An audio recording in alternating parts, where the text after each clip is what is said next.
Hello, and welcome back to my Let's Play of Mass Effect 2 Legendary Edition. Today we're hitting Omega. Before I do, just give you a quick look at the galaxy map. You can now fly around on the galaxy map. Whee! Right now, you can fly around in the old one too. But it looks different. It feels a little bit different. You do have to buy your own fuel. There's also probes. I may as well actually show one thing off here real quick. A new mechanic to Mass Effect 2. Something that I actually downloaded a mod to make easier. So, Urdak is a close orbiting brown dwarf. Most red-brown dwarf binary systems have an average separation of 8 AU. The Sahabaric system is about 12 billion years old, and it has long since used up the deuterium used to fuel fusion, so Urdak is not luminous like some brown dwarfs are. Urdak is a Class L brown dwarf with a relatively low temperature of 1300 degrees Celsius, but its heat and gravity have made it unpopular for development. There are rumors that the heads of several of Omega's crime syndicates maintain private residences on various moons. Whatever the truth of the matter, battles between syndicate vessels are often observed around the ring plane. News outlets on Omega maintain satellites at Urdak's Lagrange points for real-time coverage of these battles, which garner high viewer ratings. So, scanner.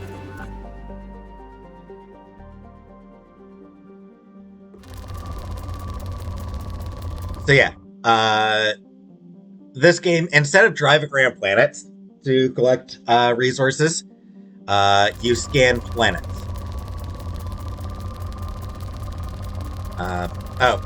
The reason it looks the way it does. So, normally you just be sort of scanning around looking for peaks of whatever minerals are there.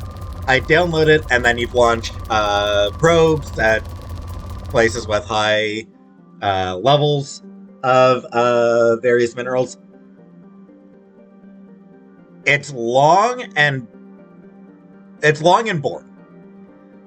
So I downloaded a mod that just collects all resources on a planet. Probe launched. In research projects, iridium is used to upgrade heavy weapons, submachine guns, and assault rifles. Yeah. There's 4 elements: element 0, iridium, platinum, and palladium. Those are used for different research projects. So yeah, I'd be scanning around. I'm like, oh yeah, okay, yeah. Oh, there's a high chunk of platinum. Fire a probe. Honestly, it can actually be really relaxing when you're in the right mood. Otherwise, it's just really boring. Playing the game on my own, I wouldn't really mind. Yeah, whatever. I wouldn't really mind. I never really minded doing the planet scanning. Because I'm playing this for an audience, I decided to simplify things. This way, I don't have to keep pausing and unpausing every single time I need to scan a planet. It just makes it. It's just going to make it a lot smoother for you guys, basically. I'm doing it for you. Anyway, Omega. Built in the mined-out husk of a metallic asteroid, Omega has been a haven for criminals, terrorists, and malcontents for thousands of years. At times, the station has lain idle and abandoned for centuries, only to be reactivated by a new group of outlaws seeking a fresh start. The space station's original, elegant design has given way to haphazard expansion by scribbling factions of every species. There is no central government or unifying authority on Omega, and nobody can recall a time there ever was one. Population of 7.8 million, so it's not a small place. I always thought that the head here had almost a little bit of a jellyfish look. I always thought it's actually modeled, designed to be based around a mushroom cloud.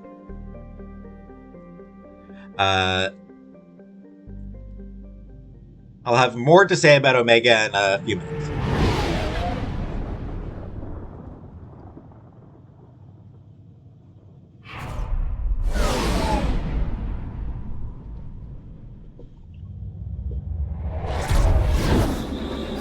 Very cool looking.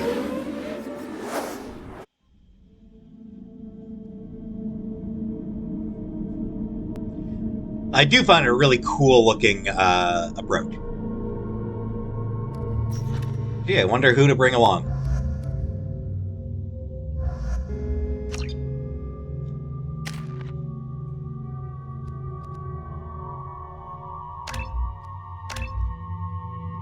Give myself Shockwave. Not gonna do anything with her yet. Not gonna do anything with him yet.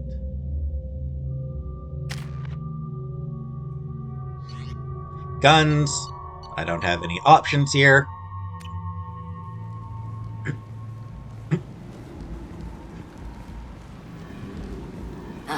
Welcome to Omega. You're new here, aren't you? I can always tell. Allow me to... Oh, hello, Mocklin. I was just... Leave, Fargate. Now. Oh, of course, Mocklin. Whatever she wants. Blasted scavengers. Welcome to Omega, Shepard. You know who I am? Of course. We had you tagged the moment you entered the Terminus systems. You're not as subtle as you think. Arya wants to know what brings a dead Spectre to Omega. I suggest you go to Afterlife now and present yourself. Cut the attitude. I'm not here to cause problems for Omega. Things explode around you, Shepard. You can't blame Arya for keeping an eye on you. Fair. Afterlife now. Fine. I'm receiving You have a quarantine point. warnings about the slums where Dr. Morden Solus runs the clinic. Anticipate resistance at the transport station.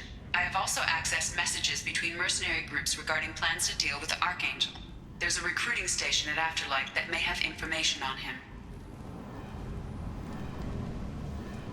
And here is our first new squad member. He's DLC. Please.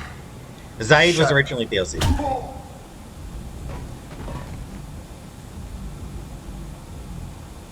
Please. You have to help me. No one said you could talk, jackass. You Zaid Masani? Yeah, that's me. You must be Commander Shepard. Hey, we have a galaxy to save. I assume you've been briefed? I've done my homework. Cerberus sent me everything I needed to know.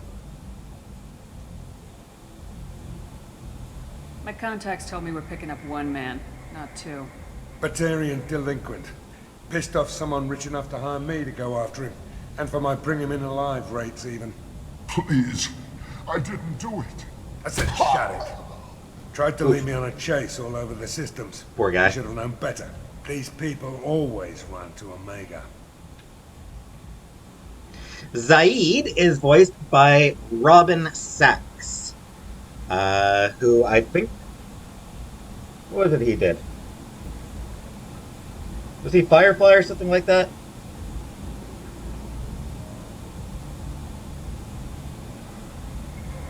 Sorry, I'm just double checking what it was that he did.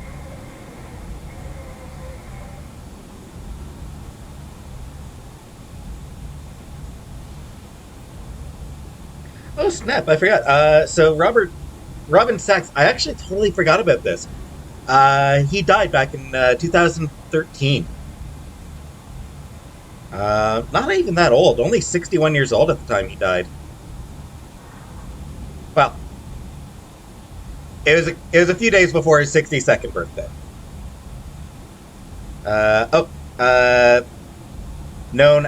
He was best known for... Maybe not best known, but he was well known for Ethan Rayne in Buffy the Vampire Slayer.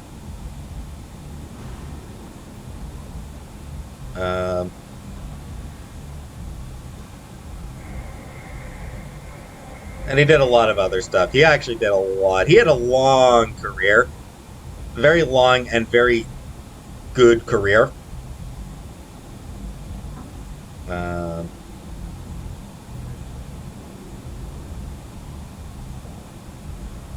Okay, I was drawing about Firefly.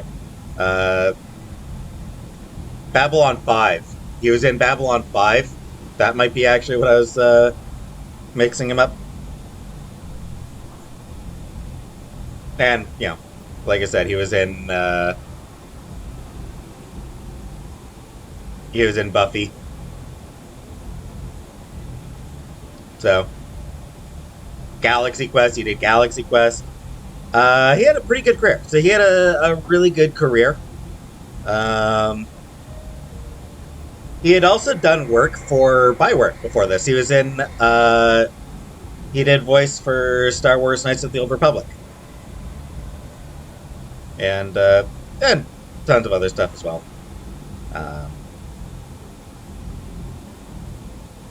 Yeah. He's cool. What's your relationship with Cerberus? Easy. Cerberus is paying me a lot of money to help you on your mission. That's the long and short. Not many mercs would take a suicide mission for the pay. Most mercs don't get an offer like the one Cerberus sent me. This mission doesn't sound like good business, but your elusive man can move a lot of credits.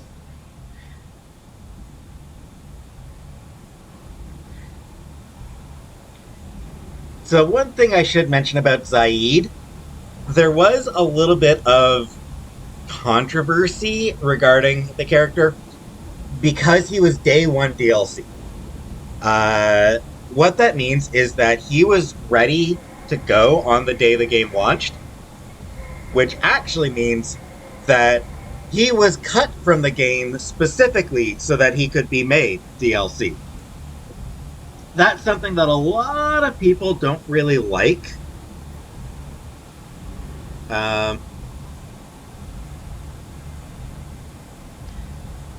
So day one DLC is itself a really controversial practice because, like I said, it's basically it's content that the developers, as often as not, it's content that the developers are cutting from the game specifically so that they can then sell it.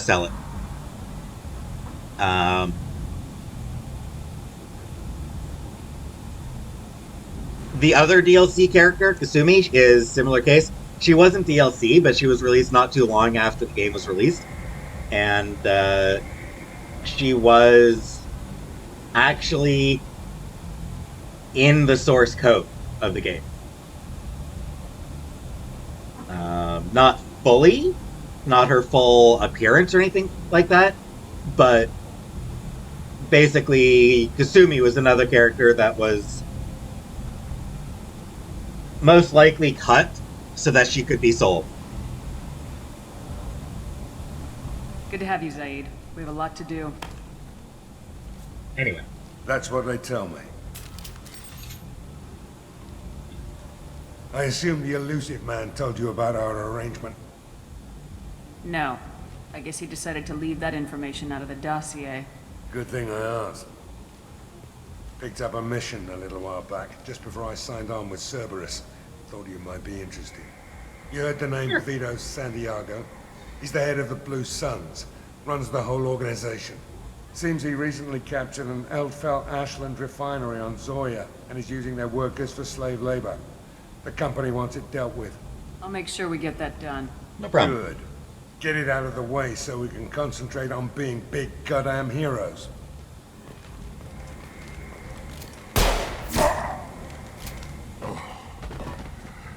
I better Poor turn guy. this thing in before it starts to stink. I'll be locked and loaded next time you're ready to get some killing done. Anyway, I do like Zaid's voice.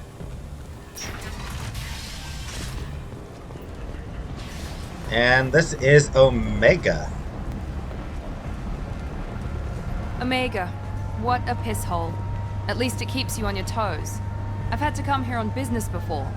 I feel like I need a shower afterward, in addition to normal decontamination. Can't talk to this guy yet, alright.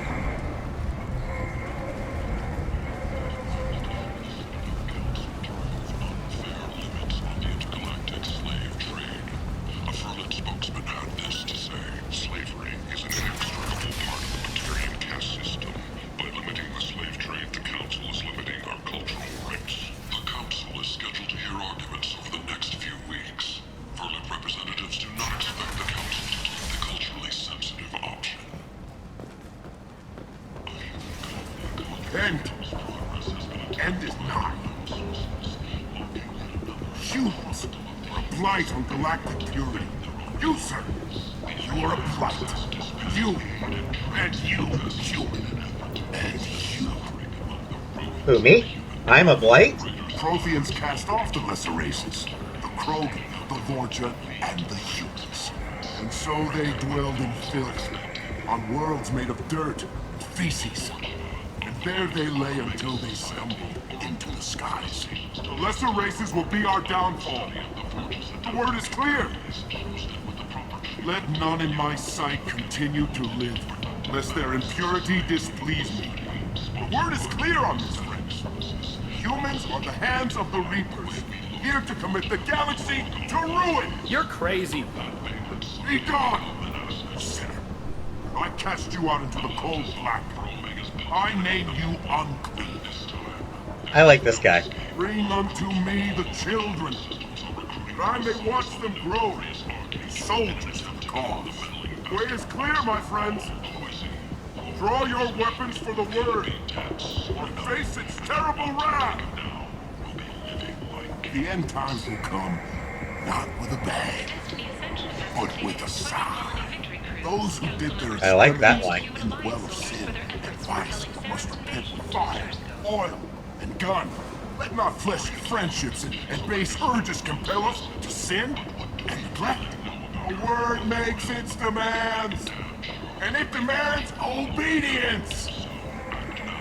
This Batarian's fun. And on this great station, pure shall be rejected, and the lesser races given their places in heaven. This shall be the beginning of the end. The end times are upon us. Repent and restore your souls to glory. Humans, blight on Alright, he's done. You, sir, you are a blight. You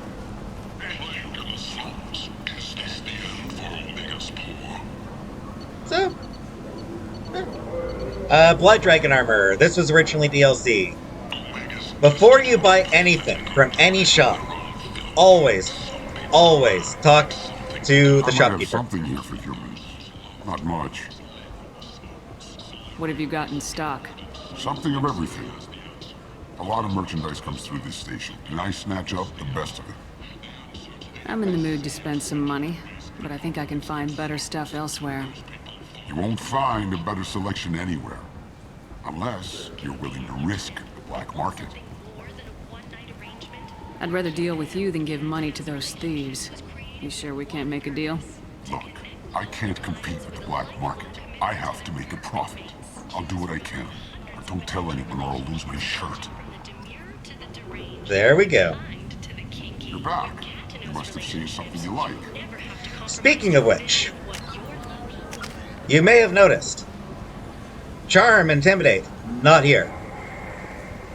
What you get instead is your Charm and Intimidate are based on your Paragon and Renegade. More accurately, your Charm is based on how many total Paragon points you have compared to the potential number of Paragon points you can have at the time that you have that conversation. So what it basically means is the farther into the game you go, the more chances you have to get Paragon points. And that means that if you're making Renegade choices as you go along, you may not end up with enough total Paragon points to be able to use a given Charm option. And yeah, reverse for Renegade. It's not... It's an interesting way of doing it, but it's flawed. It does mean that it does mean that potentially you can hit a point where, like, you just no longer get to use Charm or Intimidate options, where any Persuade options are just blocked out, because if you go back and forth between Paragon and Renegade enough, if you are playing what's called a Paragade or a Renegon, where you're choosing mostly one, but you're mixing it up between the two, you can actually screw yourself. So it's not a great way to do it. Anyway. Yes, I'm getting a cruiser. Yes, I'm getting Fornax, Titillating Alien Magazine. Stimulator conduits. Incorporates a series of beryllium and tungsten braces and microservos to support and enhance the natural movements of the wearer for short periods of time. Originally developed by the Startup Foundation for search and rescue personnel, it has been adapted for military use. Increased storm speed by 10%. I don't storm, so that's not useful for me. Scram Pulsar. This upgrade improves the weapon's mass effect field generator, increasing the mass acceleration of each slug fired. Right now, I can't use sniper rifles. Zaid can, but not really useful for now. A recent design, this Alliance-made helmet stores microcapacitors in its structure to replenish spent kinetic barriers. The Transparaplast armor panel on its top can be removed to access capacitors for field maintenance. Reduces delay before shields start regenerating by 10%. That can actually be pretty useful. The issue is it's ugly. Ugly as sin. Originally created for Earth's Urban Combat Championship League, this set of armor has undergone as much or more field testing than those of modern militaries. It uses a unique proprietary armor cell that costs as much as an EUCC's rookie's contract. The armor's microframe computer adapts to any top-tier Omni tool, kinetic barrier, or biotic amp, giving breathtaking and error-free performance. The chest and shoulder piece bears the logo of the Edmonton Blood Dragons, and the inside of the armor bears the signatures of the entire team. When and how the Elusive Man got his hands on the armor is unknown, but several of the signatures bear messages such as Expletive Beget and Shepherd Get Well Soon. 15% power damage, 10% shield strength. This was originally DLC, specifically if you also bought Dragon Age. I forget which Dragon Age it was at that time. It was 2 or Origins or whichever one it was. But if you bought the Dragon Age game that was out at that time, then you would get a code that you could use to redeem this armor.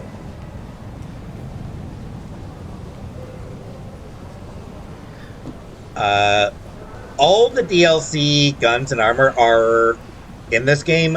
Most of them are in shops. Explorer ships have reported seeing vessels of an unknown make, but whose silhouette strongly resembles ancient recognized ship profiles. The few ships sighted have been small scouting vessels that rapidly retreated. The Council has pledged a full investigation. Alliance military officials are having difficulty meeting hiring quotas, according to a new report. Since Eden Prime, an initial surge in patriotic enlistments was followed by a downturn. New species! Became skeptical that the Alliance Human, tell Captain Gavorn we not kill anyone today. I don't know a Captain Gavorn. Why would I tell him anything? We not trust you. Tell Gavorn we know his tricks. We not kill anyone today. This is a Vorcha, a new species, which I'll get a codex entry for soon, which I'll read soon. But There seem to be a lot of Vorcha on Omega. Go away. Talk too much. Gavorn's thugs get no more. We leave. Good talking to ya. No more talk. We know Gavorn's tricks. We leave. ugly bastards. This place. How can these people be left to rot like this? You don't understand or you don't want to? Does it really matter? No. Omega has worked this way for a very long time. No one's changing it now. The Vorcha, much like the Hanar and the Elcor, are all voiced by our good buddy Mark Meer. Which means that if you're playing a male shepherd, anytime you talk to a Vorcha, Mark Meer is talking to himself. Hello there. Might I interest you in some salvage tech? Every credit goes toward a ticket to get me off this forsaken rock. I buy a lot of parts and equipment. Maybe we can make an arrangement. Well, you seem like a decent person, but you can't breathe a word of it to Harry. Of course. Then we have a deal. Maybe I'll at least sell something to you. What brought a nice kid like you to Omega? My pilgrimage. What money I had got stolen within a few days, so I decided to sell salvaged parts. You can see how that turned out. Harrod's forcing me to sell high, and I can't even afford a ticket off this station. Why does Harrod control your prices? Harrod made me swear not to undercut him, no matter what. He was here first, so it's his right. But no one will buy from me when he's so much cheaper. I can't save enough money for a ticket off the station. I could go talk to Harrod for you. Get him to ease up. I won't stop you. If you can convince him to lay off, then maybe I'll get off this station after all. His shop's up the ramp, near where Marsh sells his goods. Anything you can do will be much appreciated. I have to go. Please check with my kiosk to see what I have for sale. And thank you. Alright. What's he got? Heavy weapon ammo. The power cell technology used by the heavy weapons is fairly old. I already read that one. Oh, what's this? Pristine set of discontinued T6 FBI couplings used to monitor mass effect fields aboard starships. That we're looking for? Lattice shunting, heavy skin weave. Shepard gets 10% health. Strong synthetic fibers can be woven through the skin, dramatically reducing damage taken from most attacks. These fibers also act as a metagel conduit, improving healing. This should come in handy. Synchronized pulsar. This upgrade improves the weapon's mass effect field generator, increasing the mass acceleration of each shot fired. I can't use shotguns. Matic. Medium-range, semi-automatic rifle effective against armor, shields, and barriers. Upgrades the Avenger assault rifle. The Matic is a semi-automatic hybrid weapon with an assault rifle's low heat production and a sniper rifle's punch. Though it does not have a sniper rifle's precision scope, marksmen favor its increased power over that of an assault rifle to bring down harder targets. Its lack of a full auto setting is advertised as a feature rather than a shortcoming, since it curbs a soldier's tendency to spray inaccurate fire under stress. Not a bad gun. I can't use it. This three-barreled Geth weapon fires miniature but potent cluster rounds of superconducting projectiles and has a longer range than standard shotguns. A two-stage trigger system allows for either quick-fire capacitors or a charge and release attack to electrify the projectiles as they exit the weapon. As the rounds hit the target, they fragment and electricity arcs between the pieces, flash converting the air to conductive plasma. The resulting impact, heat, and electrical charge overloads shields and barriers and causes massive trauma to unarmored targets. Once again, I can't use it. Gunnery-Chief Ashley Williams, who died fighting Saren on Vermeer, was posthumously awarded the Solarian Silver Dagger and the Turian Nova Cluster. Williams served proudly with non-human crew members. Harrod.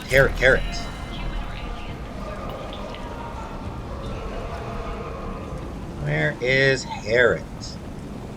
The Systems Alliance Parliamentary Subcommittee for Transport Here's Harrod. has awarded reparations for biotics. I think he might be the one of the very, might be the only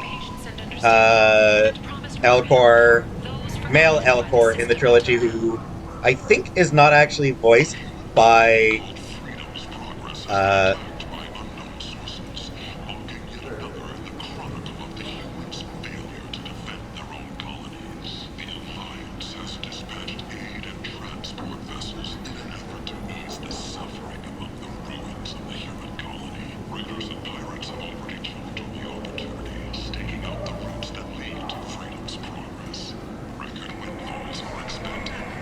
not sure if you overheard, but yeah, there are news reports playing. And Harrod. He is voiced by Wes Ford. Tentatively excited. Welcome, human. What can I get for you? What kinds of things do you sell here? Friendly, salvaged parts. All kinds. Mostly legitimate. With pride, my prices are the lowest anywhere on the station. You won't find salvage cheaper than mine. I really like the fact that he's got a cigar. He's also the only Elcor you'll ever encounter with a cigar. Just hanging out of nowhere out of his mouth, really. Tell me about your deal with the Quarian over there. Suspicious. If I had made such a deal, I would certainly not be inclined to discuss it. Accusatory. I don't understand how it is any concern of yours. So I just want to show, like, this is the Paragon option. What if you and I make a deal? You let him set his own prices, and I won't break your legs. That's Paragon! With barely contained terror. You drive a hard bargain, human. I haven't even started. Resignation. Very well. I will release the Quarian from his promise. Conciliatory. To show there is no ill will, I offer you a discount on my own wares. I have things to do. Courteously. Have a fine day. Take a look at my kiosk if you want to buy anything. With barely contained terror, I love that. Geth ship. Small model of a Geth ship. Small ship model of a Geth cruiser, typical of the kind involved in the Battle of Citadel. Yes. Oh yes, I am buying this baby. Not going to use it in this upcoming mission, but there is one of the two upcoming missions, one of the two recruitment missions here. The Black Storm Gravitational Singularity Projector is the brainchild of weapon designer Eli Wagner, one of the few humans who earned the privilege of serving with Asari commando units. Overawed with how the Asari could create biotic singularities to pull opponents out from behind cover, he was determined to duplicate the feat technologically. Wagner's team created a weapon that could elevate target particles of matter to near infinite mass, creating a gravitational singularity and drawing nearby objects inward for a short time. The rapidly increasing gravity rips the target apart as it pulls the enemy closer to the singularity's center.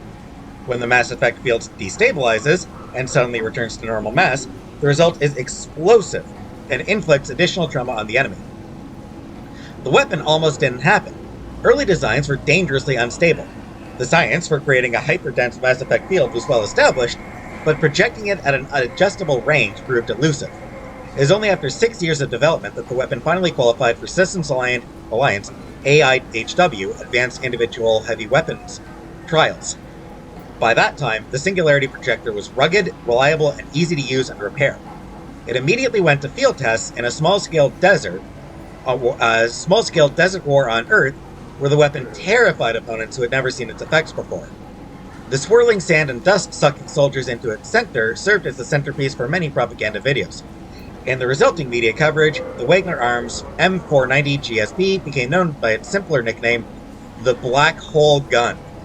His dream finally reality, Wagner personally altered its name to the more marketable Black Storm. Black Hole Gun, yeah. This was a DLC gun. I believe it was, yes, this one was pre-order. Pre-order only. Also, it had its own ad.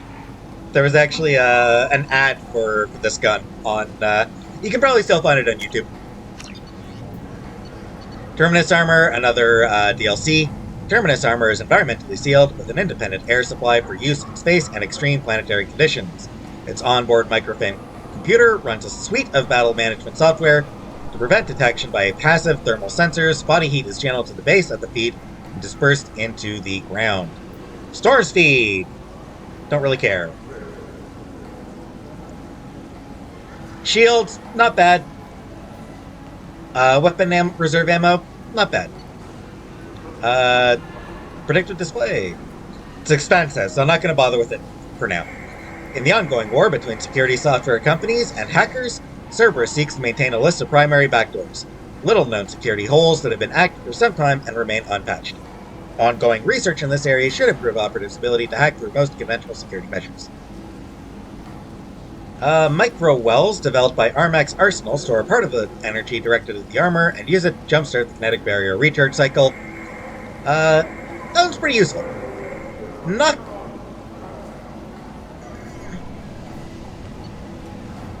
Developed by Ariake Technologies, the wearer exchanges full protective coverage for visibility, unencumbered mobility, and increased accuracy. Increased headshot then for 10%. This one is phenomenal choice for infiltrators. And probably soldiers, especially if you are a soldier who's going to use sniper rifles quite a bit.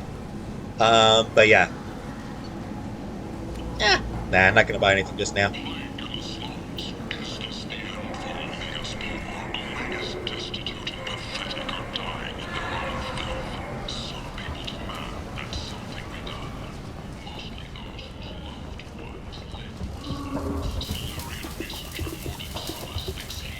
I heard you spoke to Harren. Thank you so much. At this rate, I'll be off the station in no time. How much do you need to get off Omega? I still need 1,000 credits to pay my way, but I couldn't let you do that. This is my mistake on my pilgrimage. It's my problem. 1,000 credits. That's it. That's all he needs. That is nothing. Here you go. 1,000 credits. Get out of here. Thank you. With this, I can finally continue on my pilgrimage. I'm going to buy my ticket right now.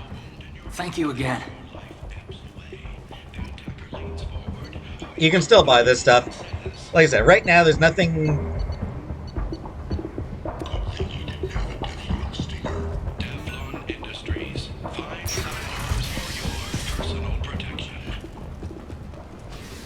That's all the shops on Omega, I believe. Council inquiry has concluded that a combat BI that went rogue on Luna was not intentionally upgraded to full AI status. Alliance members have maintained that... Come on, let me in. Oh yeah, here's Gavorn. Captain Gavorn, head of the Vorcha task force. Got something to report? There's an awful lot of Vorcha here. What are they planning? Vorcha? Plan? They're a pestilence, nothing more. If they started planning, we'd all be in big trouble. What's your job here exactly? Keep the Vorcha in line. Keep them out of Aria's sight. That's about it. I'll just be going. Keep moving. Aria's expecting me. Ugh. Annoyed. If she were expecting you, you'd be inside. I've had enough of this. Let me inside or I'll smash that smelly ass you call a face. With barely constrained menace. Try it. Whatever. I don't want to go in there anyway. Gotta love the,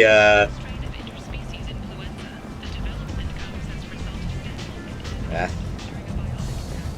Go on in. Aria's expecting you. Good to know. What are you looking at? Yeah, this is... I think this conversation is really just to show you the charm and intimidate system. Don't you have something better to do than pick fights with people you don't know? No, just the ones who get in my face. You see my gun. Do you really want to do this? Fine. You're off the hook. For now. See you around. Sure thing. Spoiler, we never see him again, to the best of my knowledge.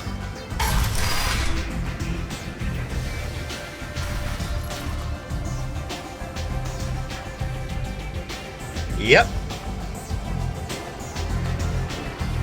Give me another drink, love.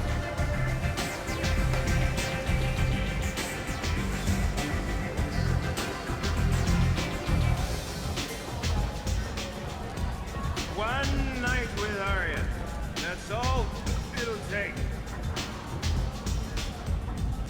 Yes. And that's another side quest down.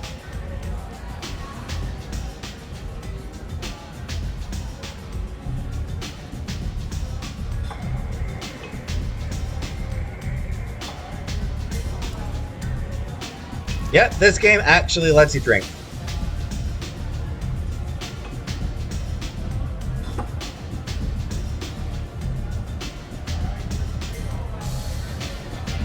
As much as you want.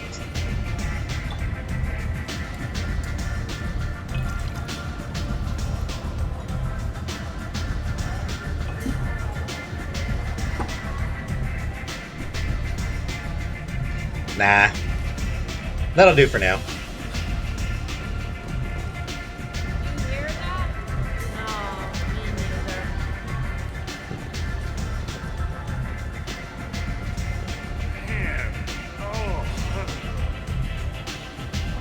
I love the noises.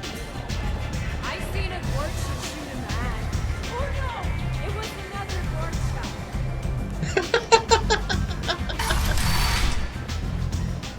And look who we have here. Commander Shepard? Is that you? I'd heard you were dead. I'm Helena Blake. We met a few years ago. I don't expect you'd remember. Of course I remember. You moved 2 criminal warlords from power and persuaded me to retire. I'll never forget it. What brings you to Omega? What brings anyone to Omega? Opportunity, success, failure, all of the above. I find this place suits me. I can bring it a certain air of civility, I suppose. Now, this part depends on... Like, this particular dialogue option depends on how you treated her. I told her to give up crime, so... And now you're on Omega. Once a criminal, always a criminal, eh? Oh no, Commander. I retired. I know better than to go back on my word with you. You convinced me to turn my life around. I'm a social worker now, believe it or not.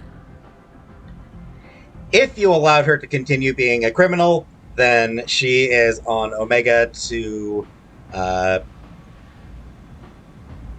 look into aligning her organization with Aria. That seems like a hopeless job in a place like this. Quite the opposite, actually. This place needs it more than most.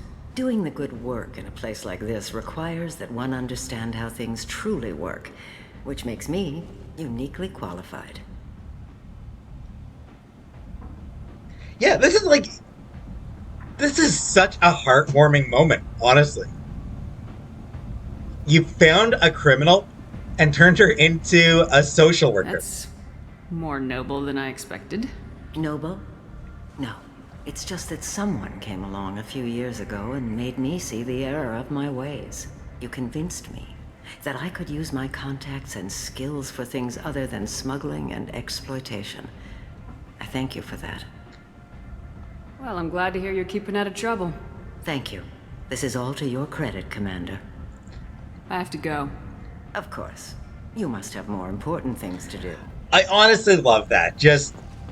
It's such a great little moment and really sells the idea of your choices mattering. You want to talk to Aria. Alright, better talk to the boss. That's close enough.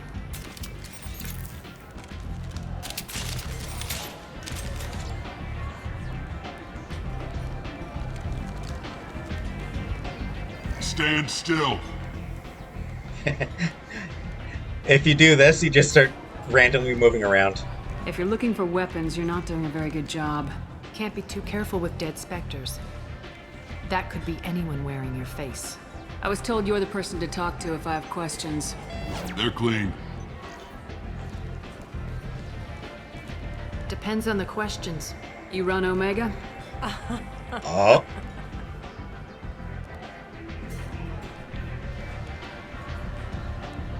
I am Omega. Love it. Gets better. But you need more. Everyone needs more something, and they all come to me. I'm the boss, CEO, queen, if you're feeling dramatic. It doesn't matter. Omega has no titled ruler and only one rule.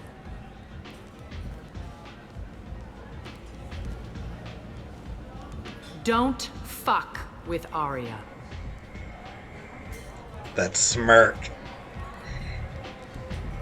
Aria, of course, voiced by Carrie Ann Moss, best known for the Matrix films. She was Trinity, I think, in those. I've never actually seen them. Yeah, so that's where she's best known for. But she's had a pretty great career of her own, and goddamn does she ever sell Aria's drama.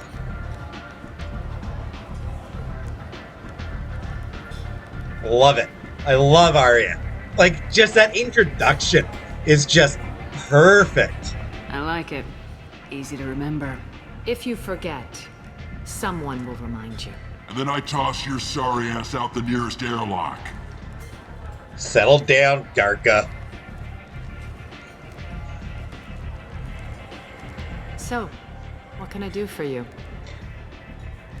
Not actually going to ask them about these yet. I will save these for another episode, because this one I think probably already going to be long enough just investigating Omega. So you must know what's what on Omega.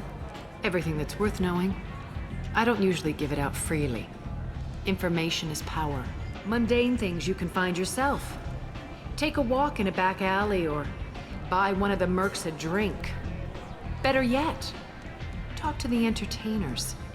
They give great tours. Just don't waste my time. Tours, huh? One scan and we're straight to business. People are usually more concerned about who I am. Your death was downplayed, but hardly what I call a secret. I had to make sure it was really you. You could have been anyone, anything. Whatever you need will come out on its own. I'm curious, but Omega doesn't really care about you. Tell me how you got Thanks. set up here. That's as privileged as information gets. I have many friends and enemies I keep at varying distances. I don't count you among either. We'll see how useful you prove.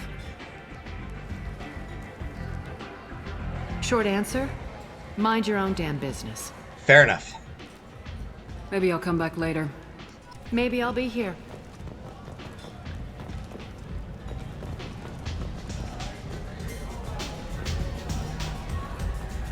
Arya has been in, has had a couple of comics of her own, and was featured a little bit in one of the. Has declined to name the next race likely to gain council membership. However, she suggested an A lot of these ads I'll talk about another time. Oh, here. If you spared Fist, you find him somewhere around here. His life is not going well. I just want to note that Shepard's dancing has gotten worse since the last game.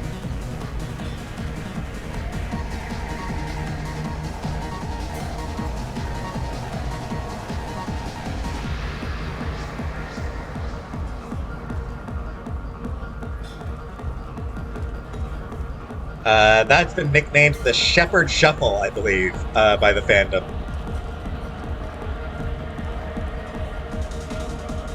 Yeah, alright, I'll talk to this guy now.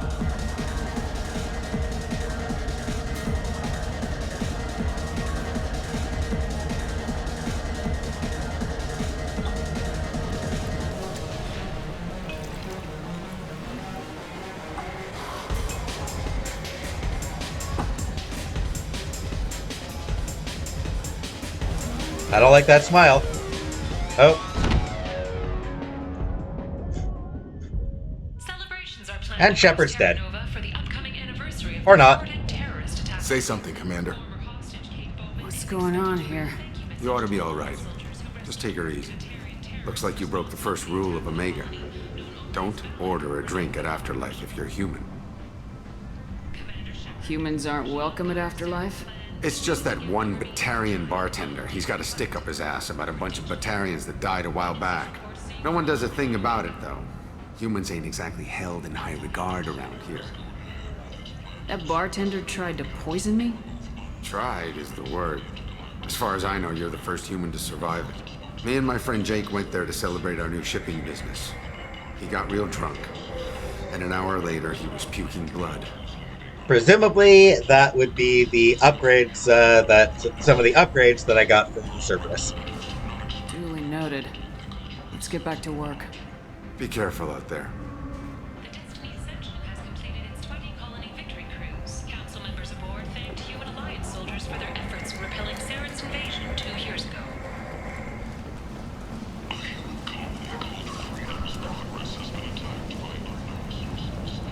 I could have sworn there was a quicker way to get to...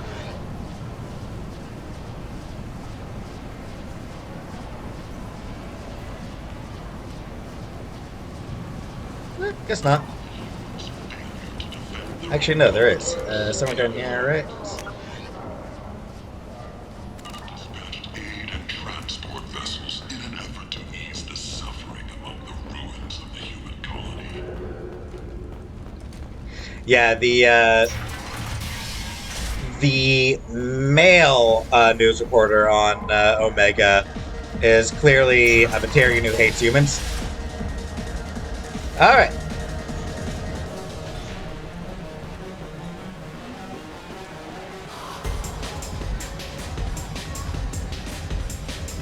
Do I know you? No, you humans all look the same. Here, have a drink on the house. Nope. You can't just force him to drink it What do you himself. think these people will do when they find out you're poisoning your customers? Poisoning what now? This has nothing to do with you. Who's next? Turians? You don't like them either, right? Answer the damn question, Forvan. You want a piece of me? I'll leave your corpse for the fortune. Thanks, guy. Not taking any chances.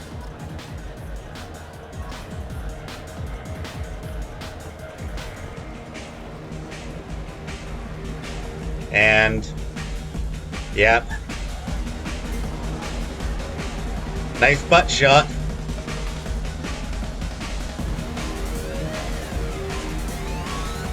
On the plus side, you get to tip now.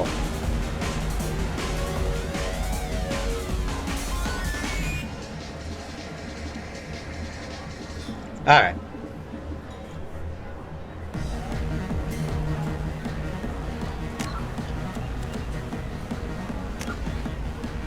Alright, how about something from the, Originally an asteroid rich in element zero, Omega was briefly mined by the Protheans, who eventually abandoned it due to its thick, impenetrable crust. Thousands of years later, nature did what even the Protheans could not.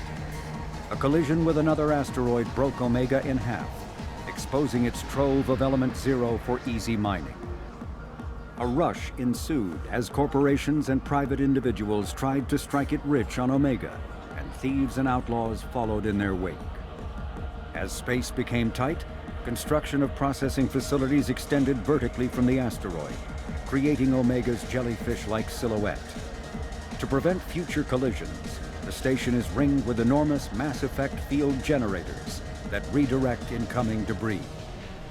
Today, Omega is a major hub of narcotics, weapons, and EZO trafficking, without even a pretense of civilian government or military control. Only mercenary groups have been able to instill a limited order. The most ruthless is an Asari syndicate run by the notorious Arya T'Loak. So Omega is intended as a dark counterpart, criminal counterpart to the Citadel. It's inspired by Blade Runner, but also the Mos Eisley Cantina from the first Star Wars movie, the original Star Wars movie. I forget if this is mentioned anywhere in the Codex or if it's only in supplementary material, like the books. But different species have sort of different names for Omega. The Asari word for it translates to Heart of Evil. Solarians call it the Place of Secrets. The Turian word translates to the World Without Law. The Krogan word for it translates to Land of Opportunity.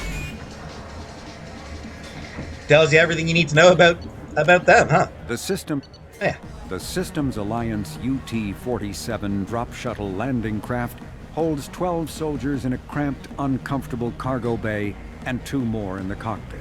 Officially named the Kodiak, the drop shuttle is better known to Alliance Marines as the Combat Cockroach due to its appearance and durability. The vehicle's robust environmental sealant technology exposes few vulnerable parts to the elements. First tested in the sulfuric acid clouds and extreme temperatures of Venus, the Kodiak can land in hard vacuum, high pressure, and temperatures from near absolute zero to over 900 degrees Celsius. A true contragravitic vehicle, the Kodiak's substantial element zero core allows flight by entirely countering the vehicle's mass. Its small thrusters are for directional control only. So if the mass effect field fails, the vehicle becomes a proverbial 3 million credit coffin. The unarmed shuttle forgoes weaponry space for active masking, electronic countermeasures, and a robust kinetic barrier system. ideal for dropping troops undetected. And here is... Don't act like you know. Just plan for the funeral normally. During the service, someone will want to set up a meeting. He's in on it with whoever killed your family. You tear off a few of his fingers, you'll find out who did this to you. It's possible that, You're right to come to me. I can talk to Arya for you myself. Bullshit. A skeptic. Ha! I'll get them to lower the payments. You can't keep taking your money if your business goes under. And you will owe me a favor. Yeah, possibly a reference to Godfather. When I took this station from the Turian who controlled it, I ate his heart and wore his skull on my arm. Intimidation, ritual, whatever you want to call it. I'm a very simple crook, and long words bother me. Now I sit in Arya's bar and drink the most expensive liquor she has. Asari honeymead. They make it out at an Ardat Yakshi monastery, where they keep bees and crazy blue women. I remember back before the Genophage. Oh, it was a glorious time. I remember the hordes. Thousands and thousands of Krogan swarming over our enemies. We were unstoppable. I remember seeing the young rising in the pools. The next generations of warriors picking up their first weapons to murder their weaker siblings. He old. Are you really that old? It wouldn't be as interesting a story if it wasn't. Yeah, he is really old. Don't send Batarians. The buyer is a human. You can't use Batarians to shake more money out of humans. Too much bad blood. Someone always gets gutted. Send one of your Solarians instead. It's safer. Yeah, he is at least 1,400 years old. Don't act like you know. Okay. Just plan for the funeral normally. You said he had close family. They'll just want revenge. Kill the family first. Then he'll get angry and come at you stupid.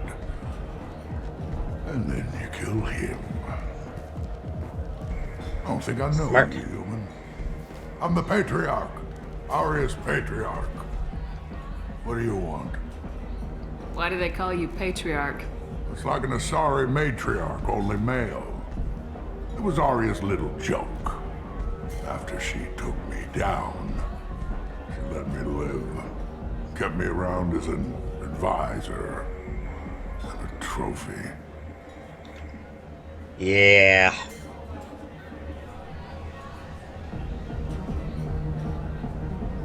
Yeah, she's clearly powerful and kind of ruthless, but also smart. I mean, clearly he ran Omega, so clearly he knew a lot about the place. So, you know, useful as an advisor, but also he ran Omega and she usurped him. So he's useful as a reminder to anyone else who might come for her. This is what happens. What do you know about Arya? A few centuries ago, Omega was my rock. When Arya arrived, she had nothing but the clothes on her back. I thought she was another dancer. She killed half my men and convinced the rest that she could run this place better than I did. She came for me here in this bar. We tore this place apart. She crushed one of my hearts, shattered half the bones in my body, and left me alive. What made her decide to leave you alive? No, she doesn't destroy what she can use. She said I could have all my old comforts if I served as her advisor. I knew how things worked. I knew who to lean on, who to smack down, who to smile at. And everyone who respected me saw me beaten, broken. They knew that as strong as I'd been, she was stronger. Yeah, Arya's smart, but also just absolutely brutal. So you get a lot of insight into her here. A Krogan as old as you must have some great stories. I killed a lot of people, lived well, and was beaten by a small Asari who keeps me around as an example. My time is done. Anyone I killed is long forgotten. The stories are Arya's now. I should be going. So yeah, you get some really good... I mean, he's a great character to begin with. I love Patriarch. Great voice he's got. Did I remember to note who voices Patriarch? I don't know that I don't think I've remembered to mark it down.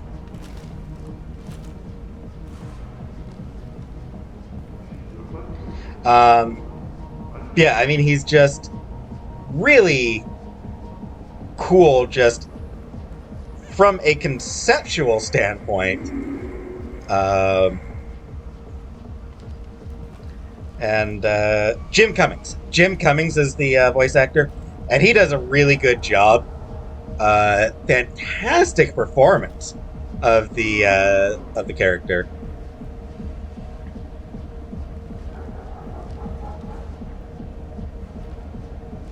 And yeah, he's just like, he's really interesting, very compelling.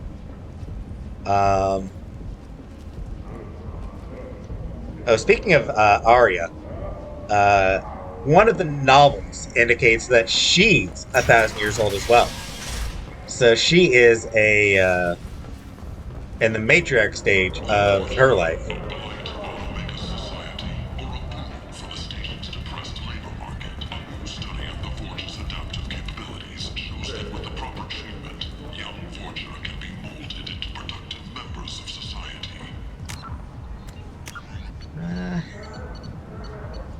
They're not mentioned here.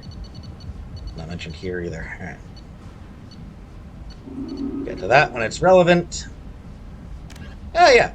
Fornax. Launched in 2167, Fornax magazine described itself as the galaxy's finest xenophilia.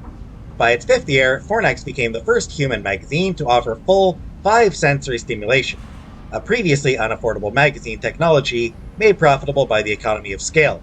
With a monthly publishing run of 127 million available in both hard copy and direct download, Fornax offers a range of alien models with particular emphasis on the unisexual Asari, although both genders of Quarians, Drell, Batarians, and Volus are regularly depicted.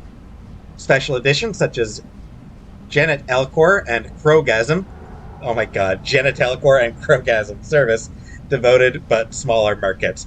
Genet Elcor, it took me a second to get that. Genet Elcor.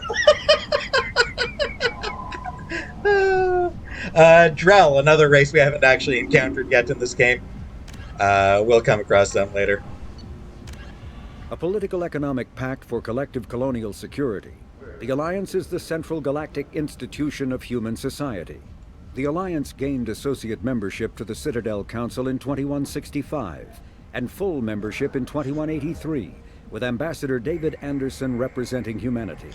Human political economic relationships vary between combative and lucrative. The Turians, who'd fought humans during the 2157 First Contact War, have become valuable trade partners, despite residual social hostility. Other relationships are even more complicated. The rapid rise of human political influence on the Council, achieving in decades what others waited or are still waiting centuries to acquire, has galvanized suspicion and resentment against humanity. That negativity is vastly outweighed by the respect and trust humanity earned by saving the Council during the 2183 attack on the Citadel, at the cost of Alliance cruisers Cairo, Cape Town, Emden, Jakarta, Madrid, Seoul, Shenyang, and Warsaw, and their 2,400 crew. And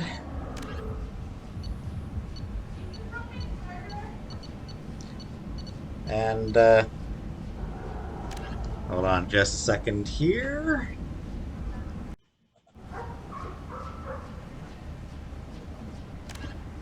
So yeah. What else was in here? Mass accelerators. Mass accelerators propel solid metal slugs via electromagnetic attraction and repulsion. A slug lightened by a mass effect field can be accelerated to extremely high speeds, permitting previously unattainable projectile velocities. The primary determinant of a mass accelerator's destructive power is length. The longer the barrel, the longer the slug can be accelerated, the higher the slug's final velocity, and therefore the greater its kinetic impact. Slugs are designed to squash or shatter on impact, increasing the energy they would transfer to its target. Without collapsibility, slugs would punch through their target while inflicting only minimal damage. Rather than being mounted on the exterior, starship guns are housed inside hulls and visible only as gun portholes from outside. A ship's main gun is a large, spinal mount weapon running 90% of the hull's length. While possessing destructive power equal to that of tactical nuclear weapons, main guns are difficult to aim. Because ships must be able to point their bows almost directly at their targets, main guns are best used for long-range bombardment fire.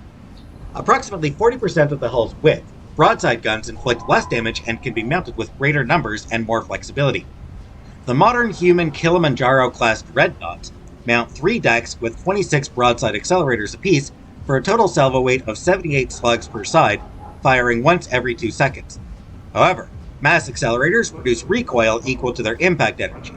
While the mass effect fields suspending the rounds mitigate the recoil shock can still rattle crews and damage systems. Oh, speaking of that sort of thing.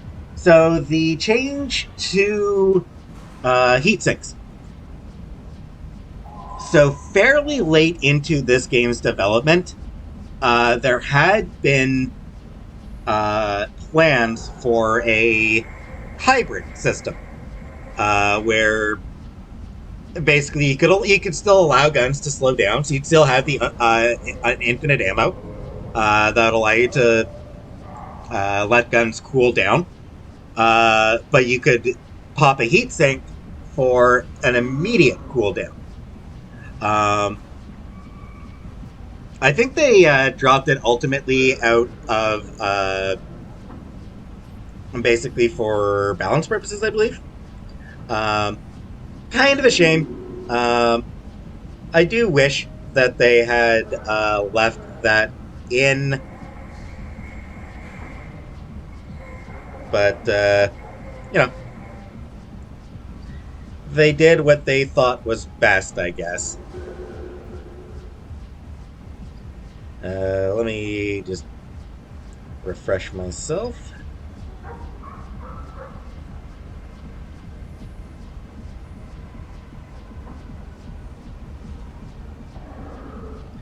Sorry, just refresh my memory. Yeah, unlimited ammo option was actually programmed in. If you go in and modify the game coding, then you can actually still reactivate the unlimited firing, unlimited ammo. Also, specialized ammo. Rather than being something that was just a default thing where, it just activated and all your... So, for example, incendiary ammo, he activates this. All his rounds do incendiary damage.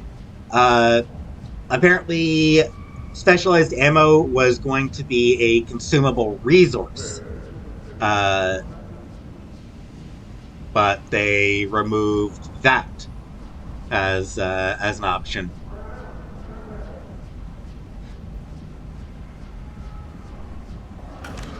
Anyway, let's read the last of these, and then I'll close the episode. Haptic Adaptive Interface. Advances in computing have done away with traditional input devices like keyboards. Instead, modern input peripherals are usually holographically displayed in front of the user at a height and angle for ergonomic ease. Machines that use this interface detect the user through a microframe chip in the user's glove that keys into the computer. Once the user is accepted, motion accelerometers in the user's glove match his hand's location with that of a proportionate but smaller mirror set of controls inside the computer itself. As the user presses against the holographic field, force feedback in the glove kicks in, giving a slight resistance. A person can then feel his way through using a touchscreen that isn't actually there. A simple toggle switch on the back of the hands allows the gloves to be turned off when not in use. Haptic interfaces have become so common that some individuals undergo cybernetic enhancement surgery to have the accelerometers implanted in their fingertips. Going bearskin is the sign of a committed computer user, who no longer has to fuss with putting on gloves or cleaning them with alcohol wipes to get rid of the clammy hand smell. That we'll get to later.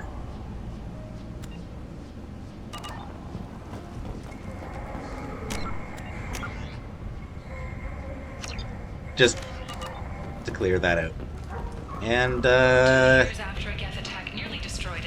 yeah, I don't think there's really anything else. Don't think there's really anything else here to do here on Omega for now. Beyond what I've already done. The Council offered its sympathy, but regretted that it could not become involved in a purely human matter. There we go.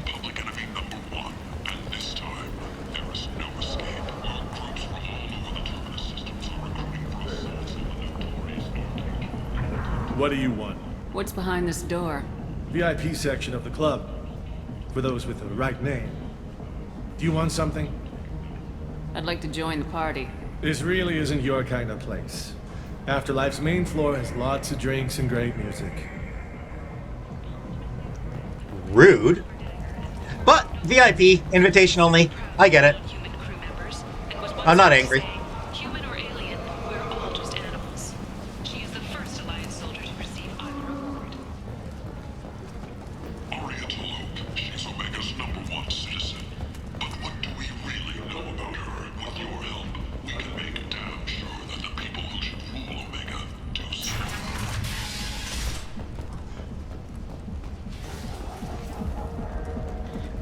Yeah, so.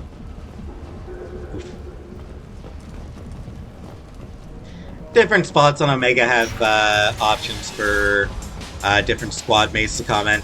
You've already seen the two for Miranda and Jacob. They don't get any other spots to... Oh, well, hey there. Welcome to Afterlife. How may I serve you? Pour me a drink. Hold the poison. Oh, yes. I heard about my predecessor's little scheme. I'm very glad you survived. I've been instructed to give you drinks on the house. Rest assured that they will contain no illicit ingredients you haven't asked for. Oh, hey, thanks, man. Welcome to Afterlife. How may I serve you? I'm good for now. Of course. Thank you for stopping by and for not shooting anyone in public. Bastard deserved what he got.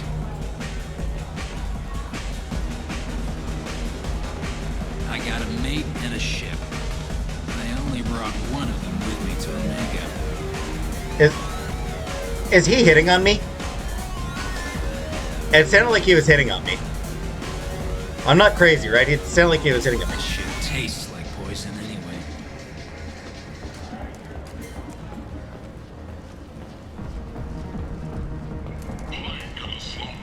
Is this the end for Omega's poor? Omega's destitute and pathetic are dying in their own filth. Some people demand that something be done. Mostly those whose loved ones live in the slums. Solarian researcher Morden Solis thinks he has the answer, but he's wasting his time. The plague is the answer. The answer to the endless sea of sentient waste that populates those slums. Let those people fall to the Vorcha.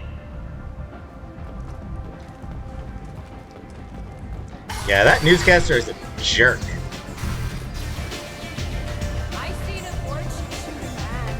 Oh no! It was another Vorcha. I love the drunken yell.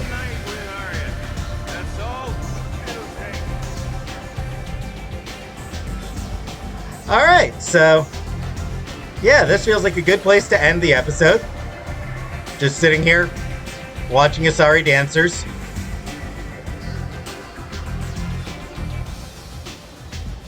And sorry, I was distracted there for a second. So next episode, we'll actually do some missions. Specifically, we'll do the Professor. But for now, thanks for watching, and have a nice night.